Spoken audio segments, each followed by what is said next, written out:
Hey guys, it's Eric from Quality Electric. Just because winter's over doesn't mean it's time to stop being prepared. Keep watching to find out why right now is the best time to get a generator installed.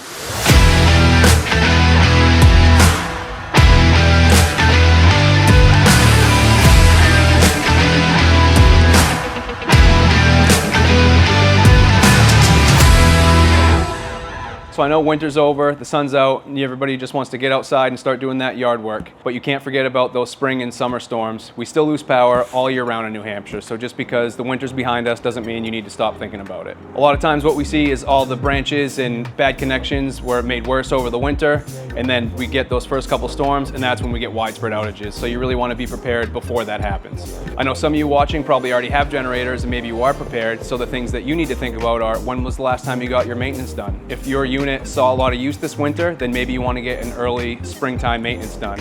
We have a couple other videos that talk about the right maintenance intervals and when you should get that done, so you should go check those out if you want to learn more. Thinking about getting your generator installed in the early spring is usually a better idea than putting it off till the fall for a couple reasons. One is you avoid the busy season. Usually in the fall, everybody gets the same idea. We get this big push to get generators installed before winter, and unfortunately, we can't get to everybody. So the earlier you think about it, the better off you are to get on our schedule.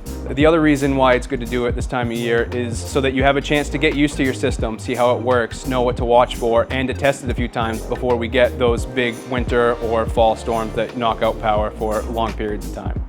During the installation process, usually we have to trench from the generator to the house. We might have to do some site work to get the pad level, things like that. All that can cause a little bit of wear and tear on the lawn, so having all spring and summer for your lawn to recover and get your yard back to looking beautiful like it was before is easily done when we do the project early on in the season. We've been talking to a lot of customers that think they might want to put it off because the costs are getting too high, and they're not wrong. Right now is the most expensive time we've ever had to do any home repairs at all. But it's also as cheap as it's ever going to be. If you look back at historical data, the prices never really go down, they only continue to go up. So the longer you wait, the more expensive it's actually going to be. Like I mentioned before, some of you guys are already prepared and already have a generator. This section's for you.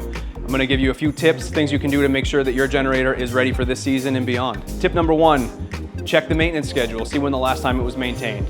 Getting them maintained annually is the #1 way to avoid unexpected outages and expensive repair costs. Tip number two, give it a once over, walk around it, make sure that it's clear all around it. Most of these units are air-cooled units, so that means exactly what it sounds like. They need air to stay cool. You need to have a clear path all the way around it so that it can pull air in from one and expel it out the other. Tip number three, if you've done any landscaping around your generator, maybe to make it look a little bit more pretty than it was before, some people put little fences or stones or something like that, make sure you leave at least 18 inches all the way around it so that your service tech can walk all the way around the unit and work on it if they need to.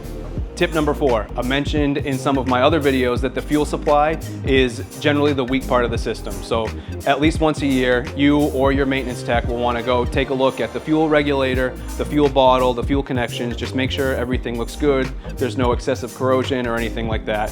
That's usually the #1 fail point that we see on these units. And tip number five is my final piece of advice. If you have maybe an older unit that you've had for a while and you've added electrical load since then, now's probably a good time to evaluate if your current system is still adequately sized to handle your new load. If it's not, that doesn't mean you have to change the generator. There's other load shedding modules, there's wireless monitoring options, there's tons of options that we have to make sure that your unit is operating at its peak efficiency. Thanks for watching. I hope you found some of these tips useful. Whether you are looking to get a generator or you have one, you just want to make sure you're ready, feel free to give us a call, ask us any questions, and we can come give you an assessment.